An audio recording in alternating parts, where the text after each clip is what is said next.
This week on Dance of Joy, we talk about nosy sheep, confusing bedrooms, and zesty walking. All that and more as we watch Season 5, Episode 6 of our favorite 80s hit sitcom, Perfect Strangers.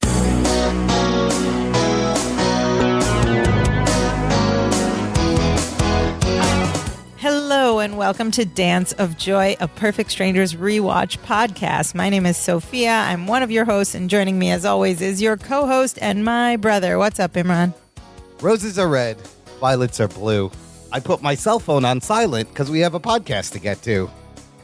That's my poem. I'm good. How's it going? Oh, I was worried about where you were going with telling your sister a Roses are red poem, but it turned out okay.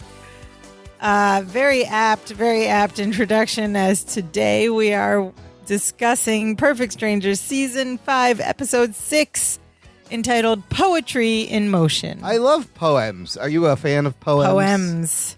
I do like poems. They're weird. They can be I'm not they're like short. Super well versed in American poems, but I have indulged in some other language poetry as well. It's an acquired taste, the poems. Not a lot of people get it. But this title, I believe, is already a reference to a song called Poetry in Motion. 1961 hit song by Johnny Tillotson. Oh, Johnny Tillotson. I'm not familiar. I know a lot of the old 60s rock songs. I don't know. This is a pop song. Bobby V had another version, but the term poetry in motion, what does that make you think? Make you think of? What does it mean? I don't know. I don't think this phrase is used that much anymore. Poetry in motion. Oh, it's like something very beautiful walking around. But like when you in sports, let's say, or if you're watching like a figure skater or a play.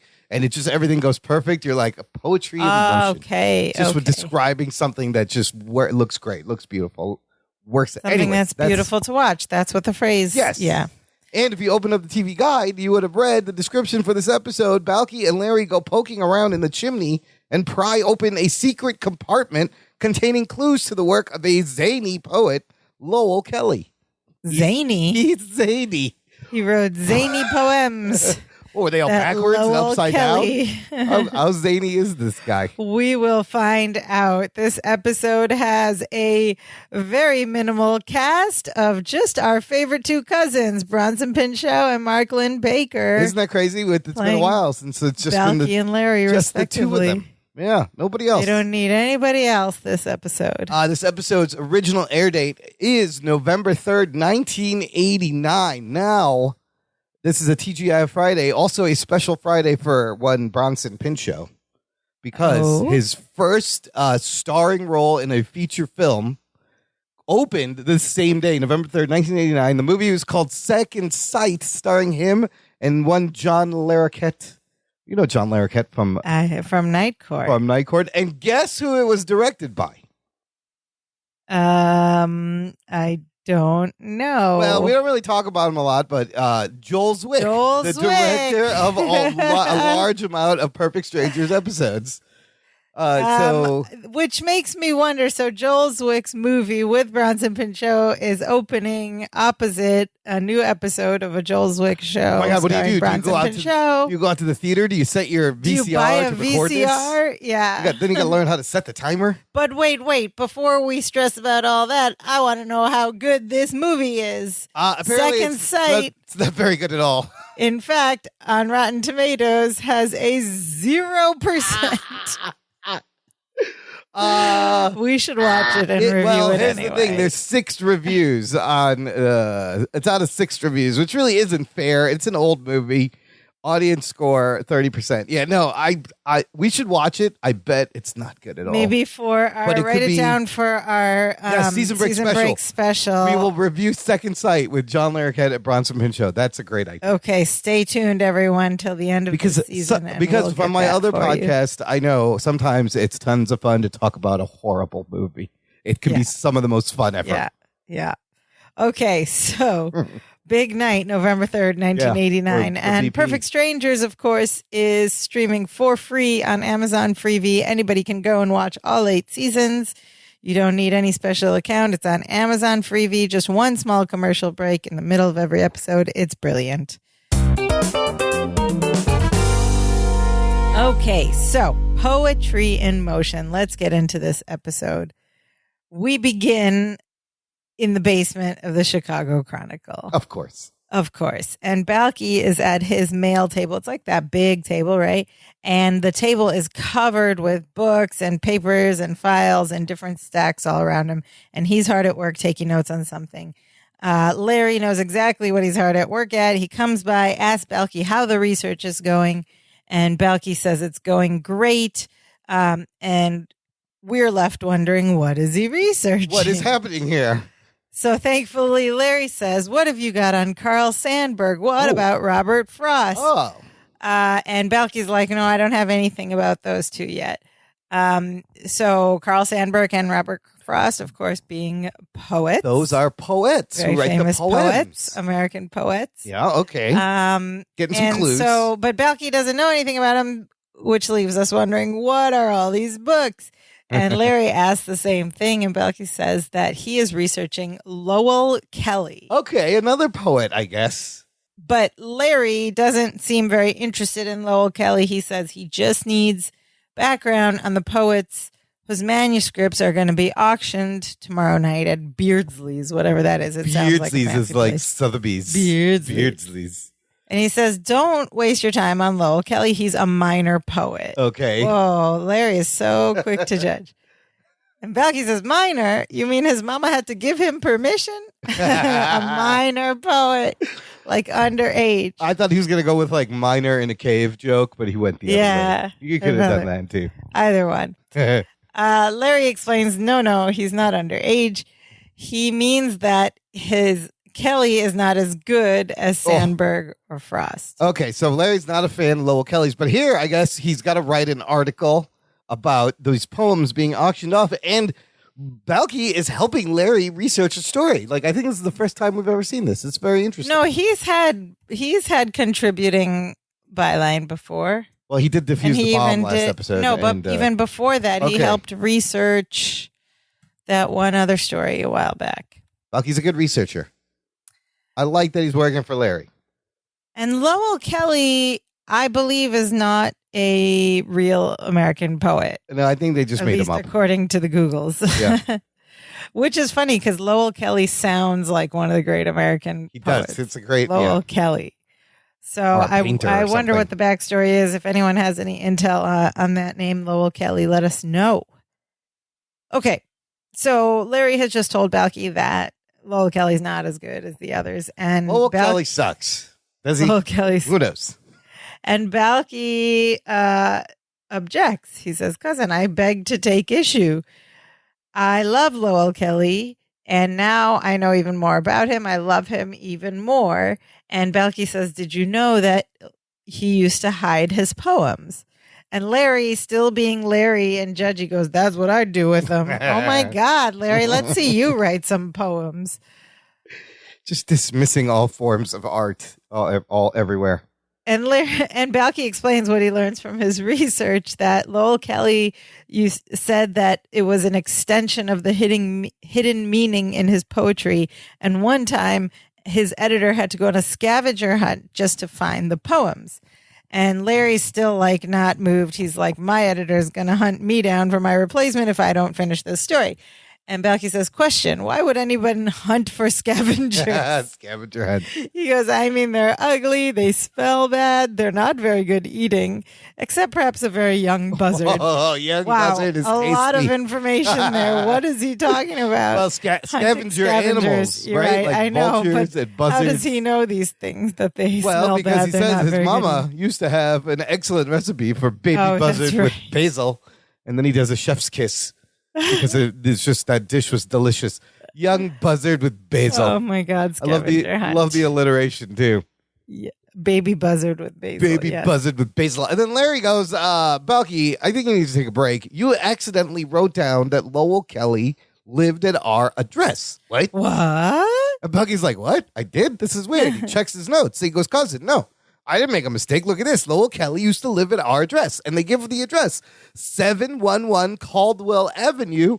And apparently, coincidence, Lowell Kelly also lived in the same apartment, 209. What is going on? This is incredible, Larry says. They live in a 7-Eleven? 7-Eleven Caldwell Avenue. 711 Caldwell. So they've given out a few different numbers over the seasons. Yeah. This one they've given out before, but I believe Caldwell Avenue doesn't go that low, it's just a made-up address. But there is a Caldwell Avenue in Chicago. So Lowell Kelly lived in their apartment. In their apartment. And Larry is still not moved by this. He says, you know what that means? It means I'm still the best writer who ever lived in our apartment. Burn on Lowell Kelly. Burn. This guy's probably dead, and Larry's just burning him. But Balky realizes something that also means that Lowell Kelly's last poem is hidden somewhere in their apartment. Oh. Yeah, he liked to hide his poems.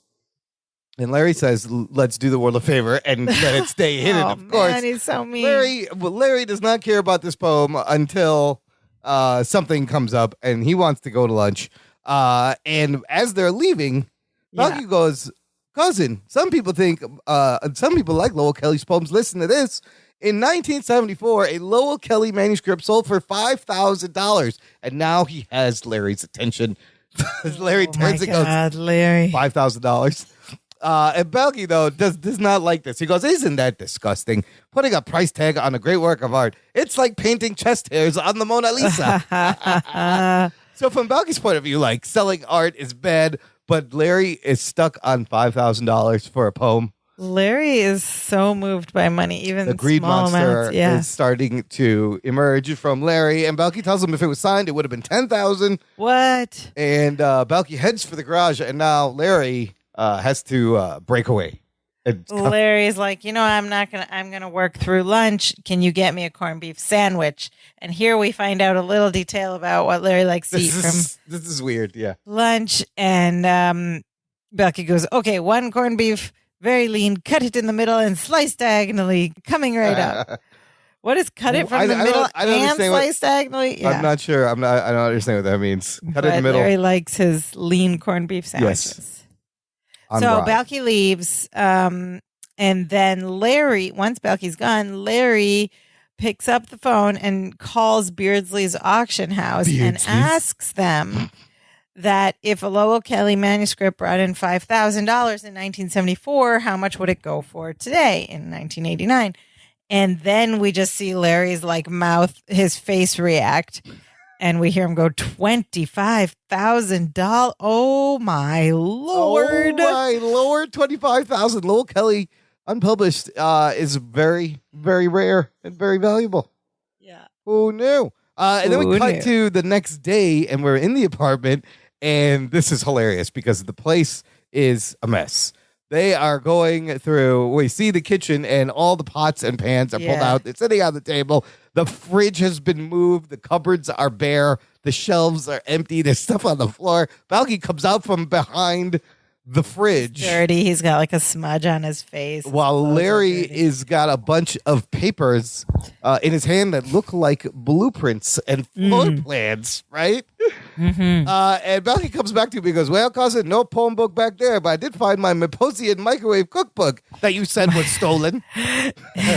Is that a microwave cookbook filled with Myposian recipes, or is it a cookbook for recipes cooked in a Myposian microwave? Well, that's a good question. I bet we'll have to get clarified. Did you notice the folder the Myposian microwave cookbook was in? We've seen that folder before. That's what Balky turned in his class report in when he was in school. It's all ornamented. Or it's got tassels. when Larry was teaching journalism. Teacher's Pest episode.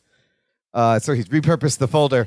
And then Larry's like, you sure you can't get behind the sink? And he wants him to get behind the sink. And then Balky stops and he's like, look, cousin, I can't help noticing that I'm doing all the work and you're doing all the whatever it is you're doing. And Larry plays a Bugs Bunny mind trick on him.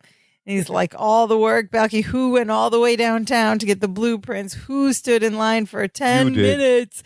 10 minutes, so long, at the city planner's office. And Balky was like, you did.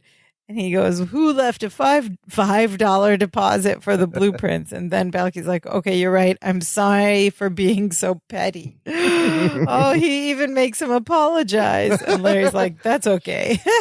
Larry's completely manipulated this situation, and he's clean, and Balky is dirty. And Balky's like, cousin, I'm surprised you would go to so much trouble to find a Lowell Kelly poem when you consider him such a minor league poet. Minor league. Back to the minor, and then minor league, Yeah. play out words. It's very good.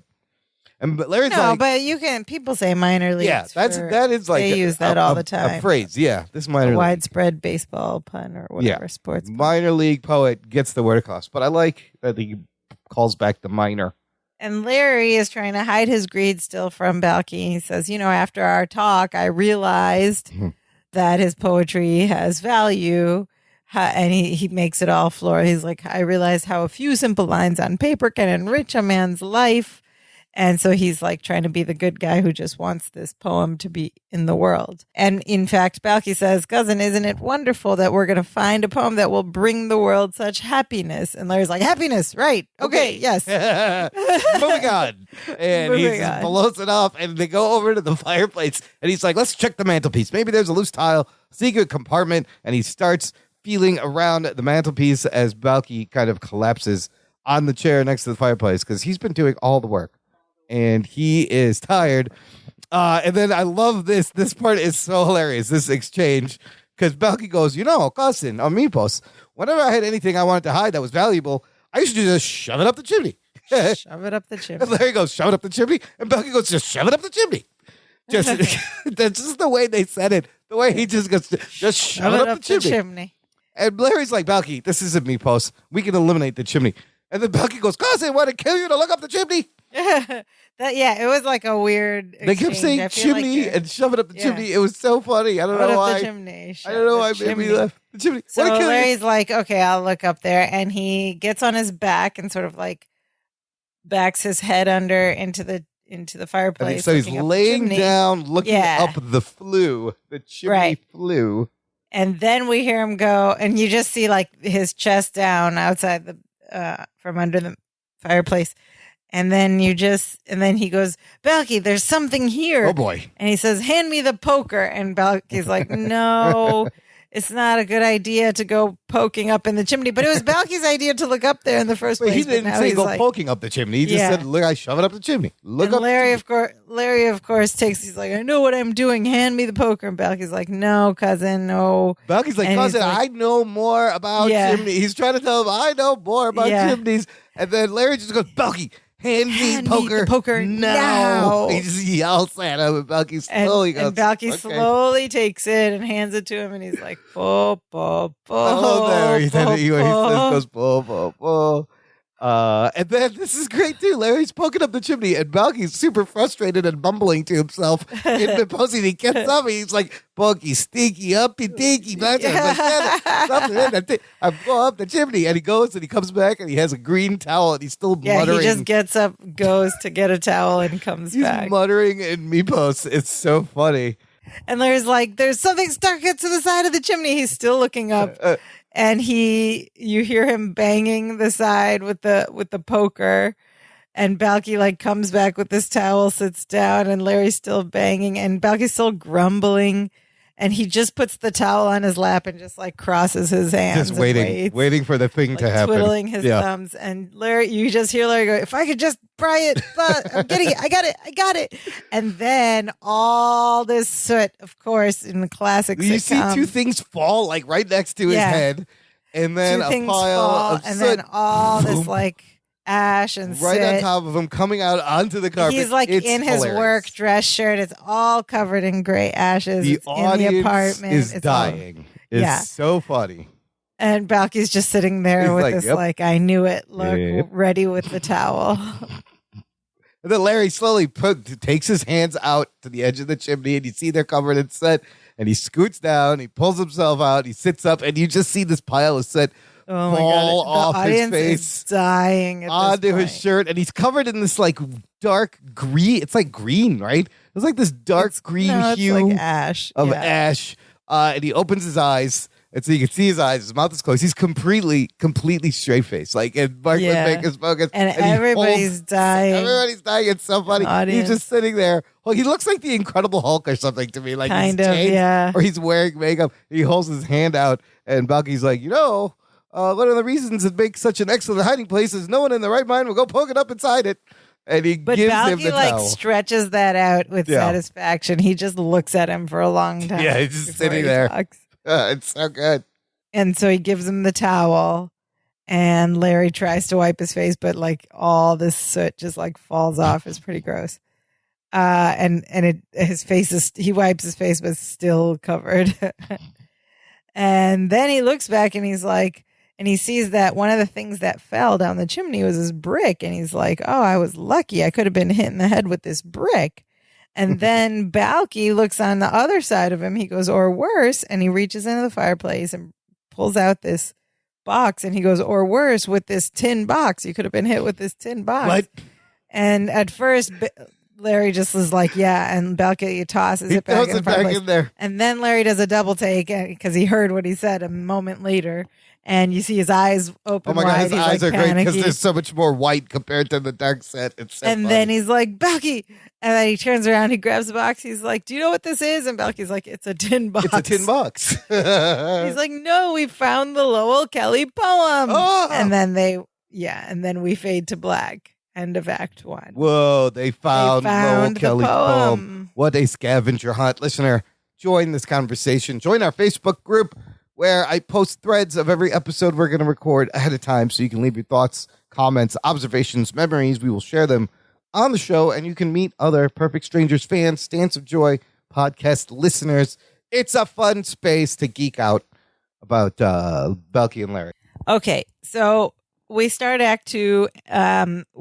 They're still like searching in their apartment, but it must be sometime later because Larry's entire like face, hair, ears, neck, everything is like they got everything is clean now though. Oh yeah. And his shirt is nowhere near as sooty as it was in the last scenes, but it's sooty. They had to shake some of that off. It's gonna be a mess. But he's like completely cleaned off.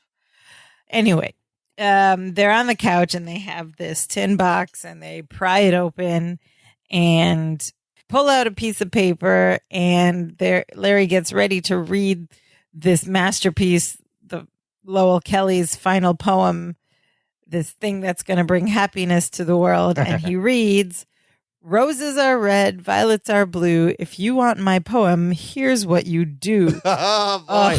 And the whole time Balky's listening and like savoring the art, and he's getting into it. He's like, oh, yeah, that's Kelly. The man was a genius. I don't know why he fell into disfavor in the 60s. And then Larry's like, no, this is not the poem. And he said, these are instructions for finding the poem. And then he goes, we are nearing the pot of gold at the end of the rainbow. Uh-oh. And Balky goes, did you say gold? Oh, he's showing his hand. Larry's trying to show his like, hand. Gold? Why would I say gold? Balky says, I don't know. And then Larry tries to cover himself. He says, there's no money involved in this, aren't we? We're doing this to bring the world happiness. And Balky's like, happiness. He puts his head on his shoulder and smiles cheesily. He's like, happiness, right?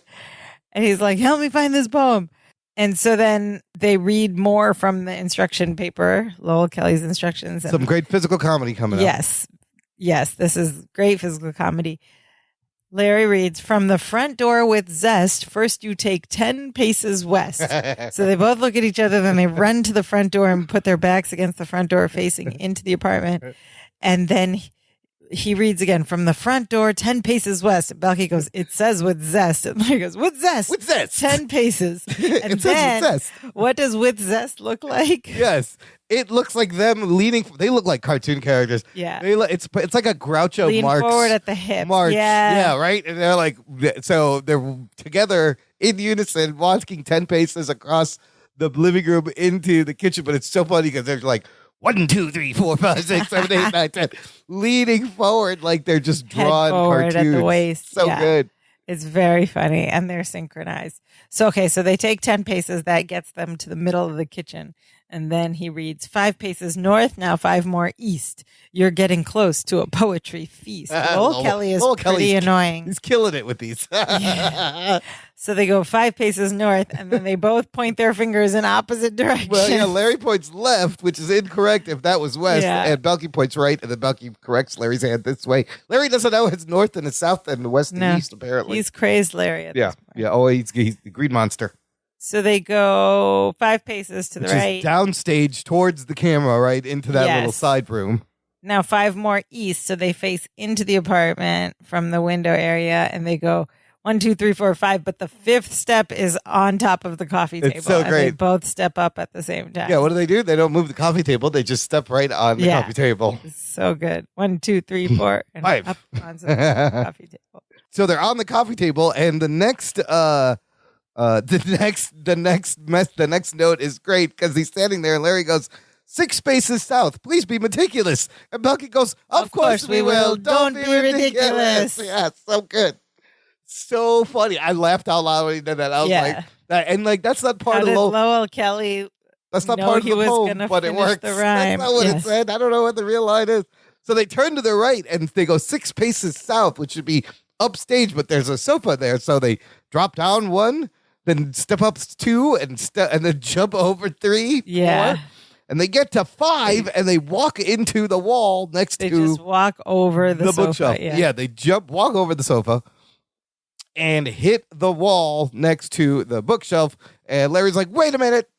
He goes, "It's the closet." Yes, it's the side of the closet. Yeah. He's like, "We're supposed to take 6 paces south. We've only taken 5." And Belky's like, "Perhaps Kelly had short legs." It's funny. And Larry's like, all panic. He's like, "Wait a minute!" He runs over, grabs the blueprints, and comes back all manic. He goes, "This wall shouldn't be here, Belky." And Belky's like, "Cousin, I think you're right. If this wall were gone, it would really open up this space and make it kind of a Santa Fe statement." Which I don't know. I don't know what is that a means. Santa Fe statement? That must have been like the trendy open floor plan of the time. Then Larry's like, no, he's looking at the blueprints, and he explains that that wall wasn't there when Lowell Kelly lived there. It was added later.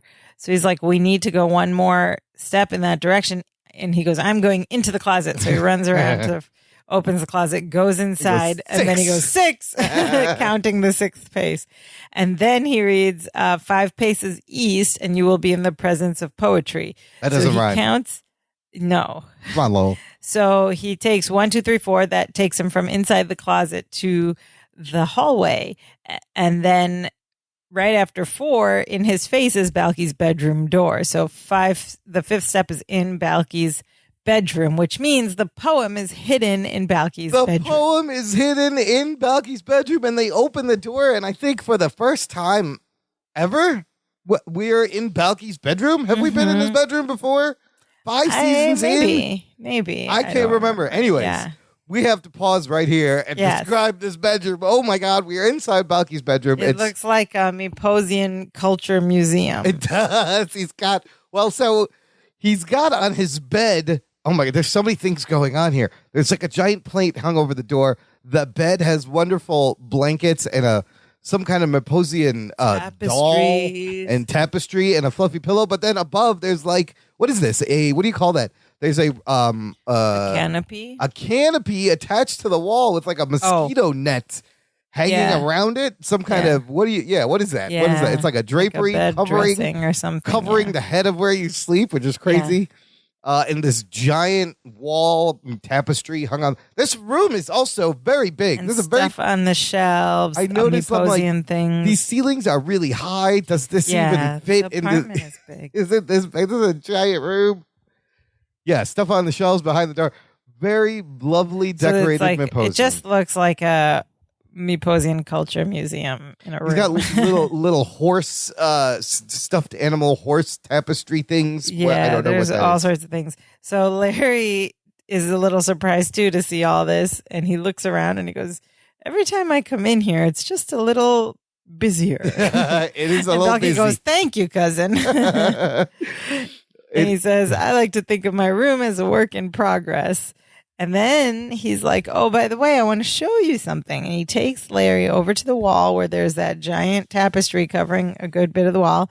And he pulls a string like a cord, and the tapestry rolls up. And we see this like huge mural There's that Balky has mural. painted. Describe this mural. Oh my God. It's a lovely mural on this giant wall. And on the right side is Larry Appleton with his arms outstretched in Huge America. Larry, huge, yeah. On top of like a street Like with a a building. caricature painting, Yeah, like it's like you character would get drawing. at a fair. And then there's an ocean and clouds in the middle. And on the right, there's Meepos and a huge Balky he's got a shepherd's With, like, crook. sheep There's a and- yeah. mountain. There's sheep. There's fields in the back. And he's got his arms outstretched as he's going over to the other country to meet Larry Appleton. And this is amazing and hilarious. And It is. Larry just goes, well.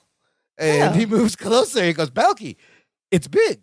And Balky says that he's been staying up late nights working on it. Oh my God. The whole audience And reacts it's to that. meant to be a depiction of the birth of their friendship. Oh, and Larry's like, oh, yeah, of course. Well, and he goes over to Larry's side, or Balky's side. He goes, this would be you over here.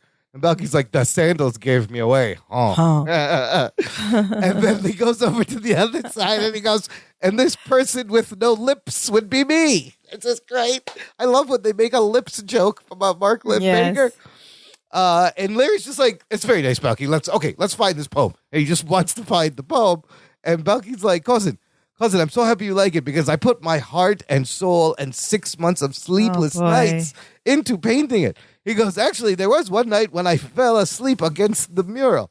And he goes over to his side of the mural. He goes, you see this sheep that looks like a nose? And then he puts his nose against the wall. He goes, it's my nose. That sheep that he pointed to didn't look like a nose to me, but there was another sheep off to the right that did look like a nose. So I wondered if he maybe just he pointed to the wrong nose. did the wrong one and they kept it in because that one didn't look like a nose to Anyways, me. we have firmly established that Balky has worked long and hard. And he's put a lot of love in. He's very artistic. It's a fun mural. That he surprised him with. Yeah, it's really fun. I thought it was very touching. I think It's the so audience touching, thought that yeah. too. So Larry's like, oh, it's good, but let's find this poem. We still gotta find this poem. I gotta He's get just paid. so antsy. Yeah. And he goes to the shelf where there's all this Meeposian and stuff. He's like, let's get all this stuff off the shelves. And Balky stops and he goes to like start grabbing things from the shelf. Balky's like, no, wait a minute.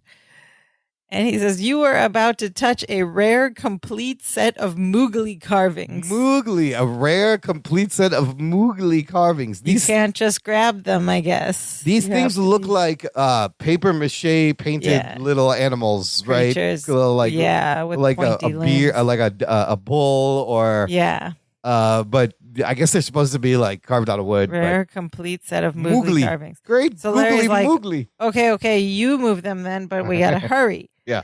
And so Balky's like, okay. And Larry goes, oh, we have to hurry, right? Hurry. And Balky says, okay. And then he goes to take one. He like gently puts his arm under like the belly part of this four-legged creature. And he goes, okay, zygote. Zygote is his name, yeah. And then he talks to it the whole time and he's moving so slow. He's like, I'm going to take you down now. And he lifts it up gently. He's like, I'm going to take you down. And he's like making eye contact. He's like, shh, no. That's my hand. Don't look down. Don't. He's like, eye contact. See me, hear me, feel me. And he carries it all the way to this like other table and sets it down gently. He's like, okay, those are the back legs. Here come the front. Okay. And he puts it down. And then he's like exhales a big sigh of relief. That was very emotionally draining for him. It just took there, a while moving too. And zygote. then he goes to the next one on the shelf. He goes, okay, Xena. And then Larry's like, wait. Larry's like, Balky, don't you have a class to go to? He's trying to get Balky out of there. This is going to take all day. Yeah, Larry just wants to find that poem and get paid. Oh, he's not having this. And Balky goes, I already decided I wasn't going to go tonight because I was going to help you find the poem. And Larry's like, well, I'm shocked. And now he pours on the guilt to get Balky out of here. He goes, don't you realize there are people all over the world who would do anything for the educational opportunities that that have been just handed to you? Is this the way you show your gratitude? Is it by skipping class? And Balky's like, oh, no, cousin, just this one time. And Larry's like, oh, one time. Sure, you say that now, but soon it'll be twice, 3 times a week, a whole semester. Pretty soon you'll have forgotten the Pledge of Allegiance. Oh, my God. He's really pouring on the guilt. Balky's like, no, I would never do that. And Larry's like, okay, then go to class. He's like, okay. And then Larry's like, don't worry, I won't look for the poem till you get back. Right. Sure. And so Balky's like, okay. And he leaves. And as soon as the door closes behind him, Larry like turns and looks with like he's got that fierce evil determination look. Yeah, toward like, the shelves with the moogly carvings. And so he's like ready to get to work as soon as he leaves. He's just lying and being greedy and all this stuff. The greed monster gets him. So Balky's gone to class. Time has passed. Balky is now returning from class, and he opens the door, and what does he see strewn about the whole apartment, sister? All of Balky's things All his stuff from the bedroom. The dresser, the bed, drawers. dresser, drawers, all the moogly carvings are just the thrown carvings on are in a pile There's on the just a couch. pile on the couch. That's disrespectful. And then... Yeah, then we hear a buzzing sound. Then he hears a loud, like chainsaw. chainsaw It's a sound chainsaw. coming from Balky's bedroom. So Balky goes into the happening? bedroom, and we pan out, and we see Larry with a chainsaw, all like dirty still. And then there's like holes in the walls and the floor, and it's all emptied out of furniture, and busted the out walls the are just drywall. torn up. And on every wall except for where the mural is, right? You notice Yeah, there's holes except everywhere. for the mural, but everywhere around the mural is like broken. And Larry he's got like a protective mask shield on, and he's wearing gloves, and we hear him,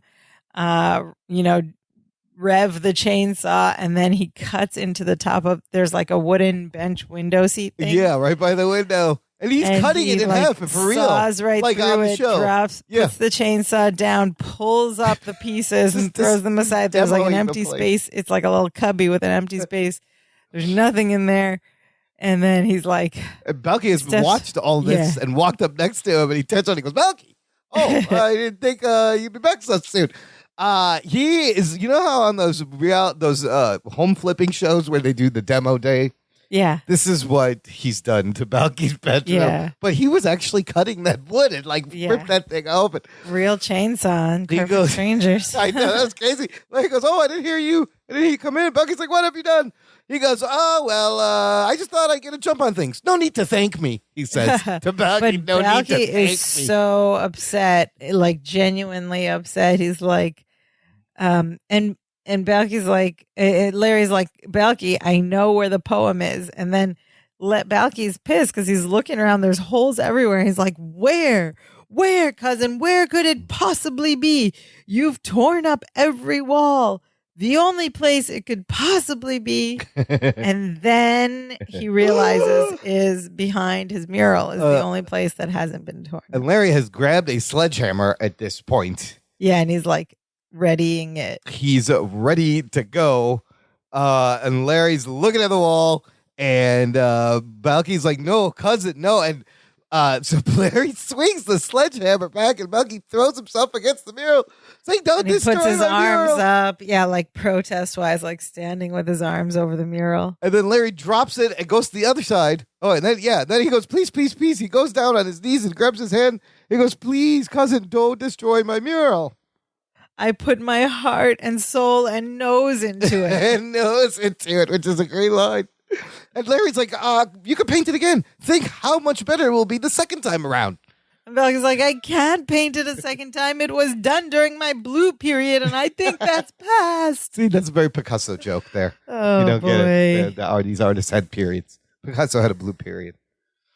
And then Larry lets it slip. He's like, or actually he just opens up and tells him, he says, the manuscript on the other side of that wall is worth a lot of money. And he tells him that he called Beardsley's and they told him they could get $25,000 for the poem. Now Balky's pissed. That's why you're in my room with a chainsaw. And he says what everyone's thinking. This isn't about bringing the world happiness. This is about bringing Larry Appleton money. He's so upset. Yes, but Larry doesn't care as he pulls back on the sledgehammer. He's about to swing. Again, Balky throws himself as a shield. He goes, wait, cousin, look around you. Look what you've done. And Larry stops and he swings it the other way. And Balky slides over to protect the other side. And he goes, stop in the name of love, which is a song reference. We'll get to that. Yes. And Larry's like, Balky, get out of my way. And finally, Balky relents and goes, okay, cousin. Okay, you can destroy my mural if you want to, but just think, and these are some great lines here. He goes, before you leap into your own great gorge of greed. He goes, you might find a poem, but you might lose the part of Larry Appleton that cares more about people than he does about money. Ouch. And gives him a big guilt trip and leaves the room. Stop in the Name of Love is a song reference. 1965, recorded by the Supremes. From Motown. Yeah, it's a great song. It was number 1 on the Billboard charts for a bit. And then in 2021, it was included in Rolling Stone's top 500 greatest songs of all time. Deserves to be there. Absolutely. Yes. Stop in the Name of Love. Okay, so Balky has left Larry and given him this speech. Balky, human shield. And Larry's about, he was going to swing that sledgehammer right into Balky. That was crazy. And we see Balky slowly walk into the living room. And then suddenly in the background, we hear a loud crash. And Balky flinches like it's pained him with that sound. And then we hear Larry yelling. Wow, what does he say? He's like yeah.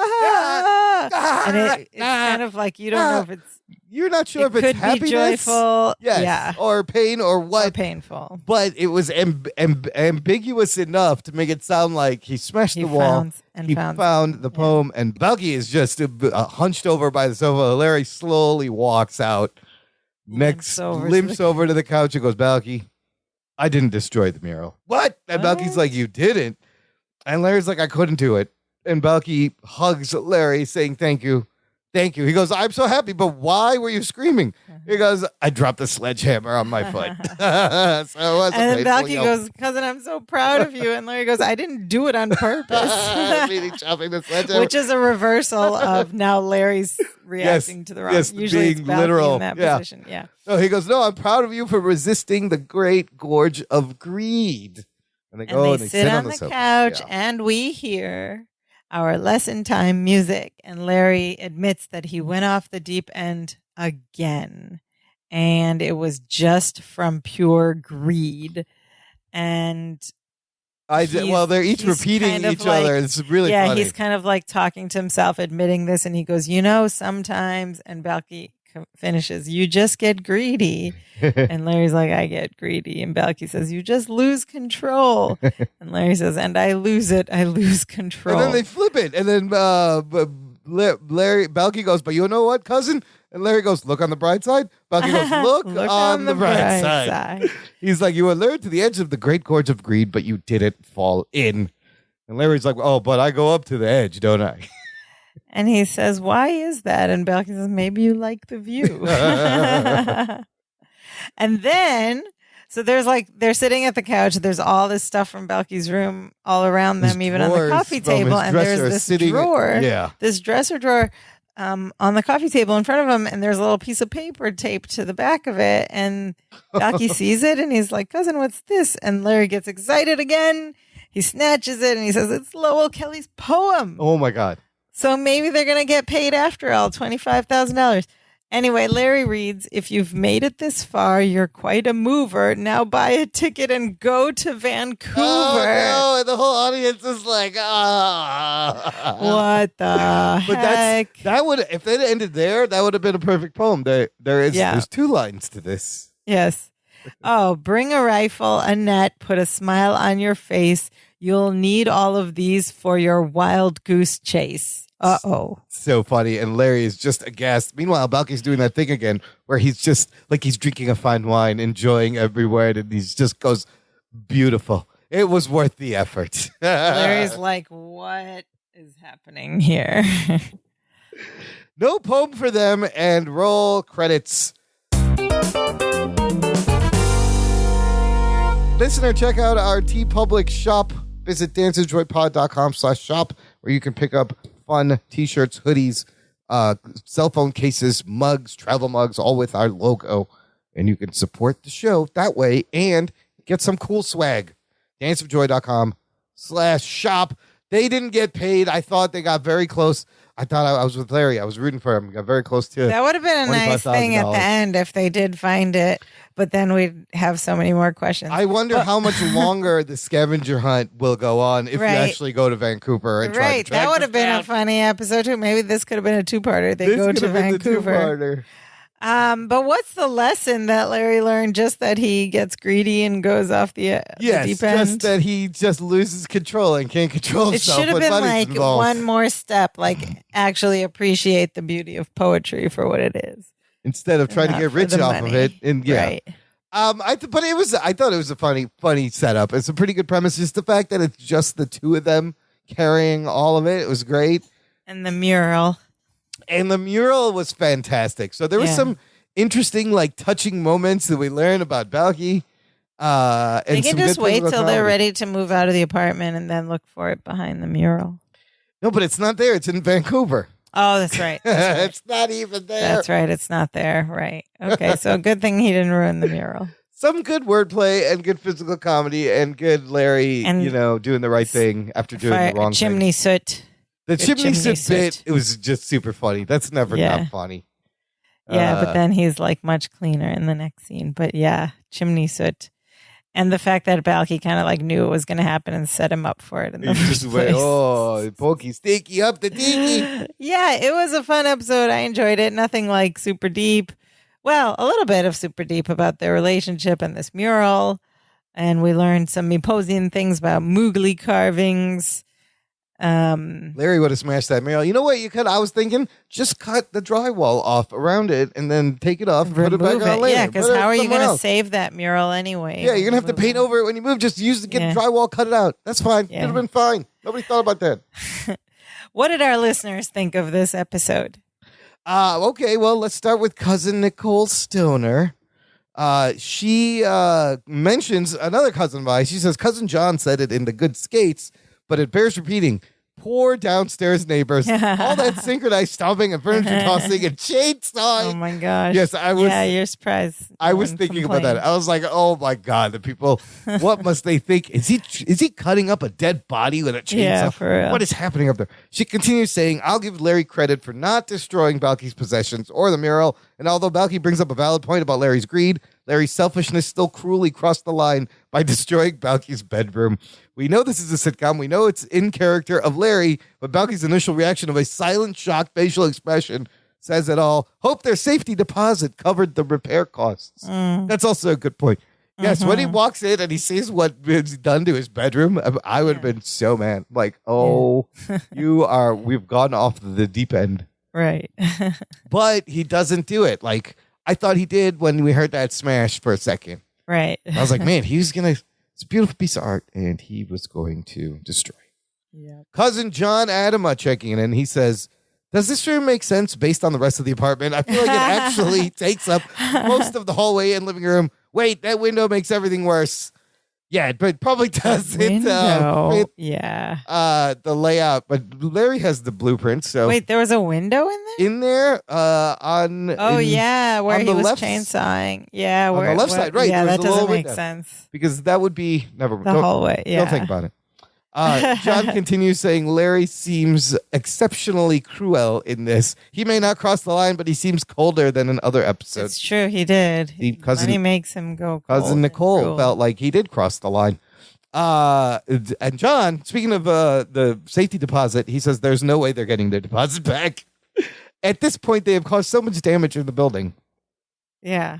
And then finally, a nice wrap up from Cousin John. This is a very simple premise that feels like a rework on a theme we've already seen several times on the show. Despite that, I found it to be surprisingly delightful.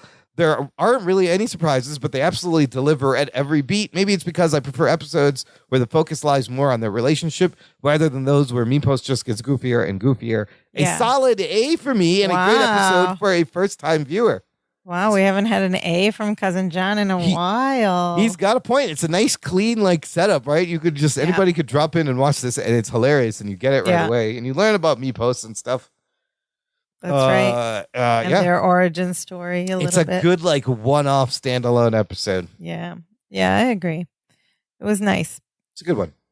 Don't be ridiculous said once, and Of course I have. Don't be It was a good one, too. It was a good one. It was part of a Lowell Kelly poem somehow. Step east and be meticulous. Of course we will. Don't be ridiculous.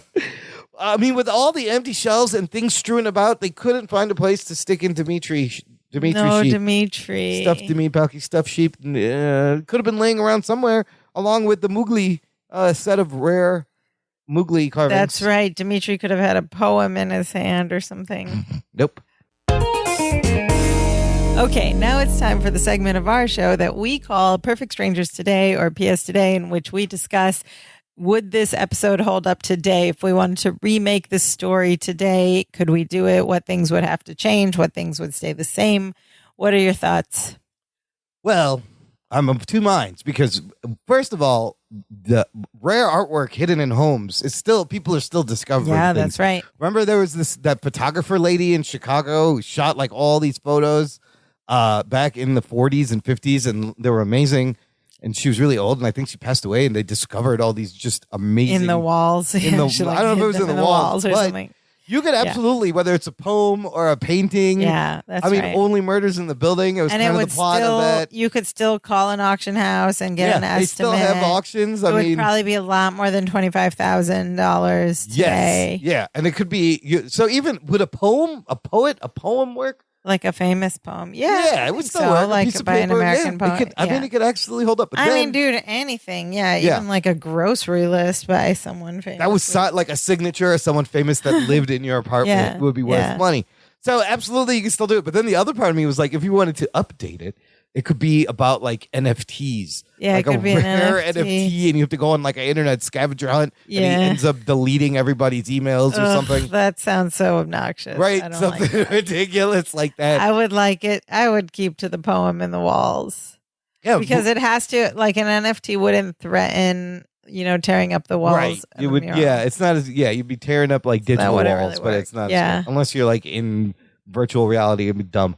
That wouldn't work the same. No, but I think this episode absolutely holds up like as just the way it is. I think it's perfect. Yeah. You could still write an article about an auction, and there's always big auction. It could, you know what? Maybe you do it about a comic book. That would be fun. Like there's a rare comic book hidden in the walls. In the walls. That's so weird. And that's happened too. Yeah. I think it holds up as it is. It's a timeless and well done. Evergreen. I really wouldn't change a thing. Turns out it's fine. That was this week's episode. Listeners, join us again next week when we get a visit from Papa Appleton. Oh, Larry's father? Larry's father comes to visit. That's so funny that we're meeting Larry's father, and Larry Margolin Baker is playing a father of She-Hulk on She-Hulk right now. Man, how time flies. And I believe it's a two-parter, right? Yes, it's the first of a two-parter. This season's every season, except for season 1, has had a two-parter so far. Well, I'm excited. Two-parter coming up next week. In the meantime, listener, another way to support the show, you could buy us a virtual coffee. Visit our website, danceofjoypod.com/support. There's a little button there, and it keeps us virtually caffeinated and keeps the show going. And we appreciate all support. All goes back into the show. It's just another way to toss us some dig duds in our paper cup on the street like we were playing music on the sidewalk. Yes. Please do all of that. In the meantime, you can visit us on our website, danceofjoypod.com. There you're going to find all the links to where you can listen to our podcast or leave us a rating or a review. You can also find a little button to leave us a voice message. Say hi. Tell us about the mural you made in your wall and any secret poems you might have found in your house. Or just say hi. Drop in, tell us about your love for Perfect Strangers. We love to hear it. You can also just email us your thoughts at danceofjoypod@gmail.com or send us a message on any one of our social media platforms, Facebook, Twitter, Instagram. We are around and we want to hear from you. But Imran, what is the most important thing our listeners should do? Always wear safety goggles when you're swinging a sledgehammer around or a chainsaw. That's dangerous. Things could fly off into your eyes. Yes. Be careful with the chainsaw, Safety but first, also listener. Share this show with a friend. Yes. Word of mouth goes a long way. Tell your auction house about it. Tell your roommate Beards, about Lees, it and before you Sotheby's. ruin their mural. What? Tell your muralist. Tell your muralist. Tell your auction house. Tell the guy Tell you bought everyone. the chainsaw from, the guy at Home Depot. Just join us on this journey. Help us spread the love of perfect strangers. Word of mouth is the best way to do it. We appreciate it. Thank you for listening, and now we are so happy. Now we are so happy we do the dance of joy. Hey, hey, hey, hey, hey, hey, hey, hey.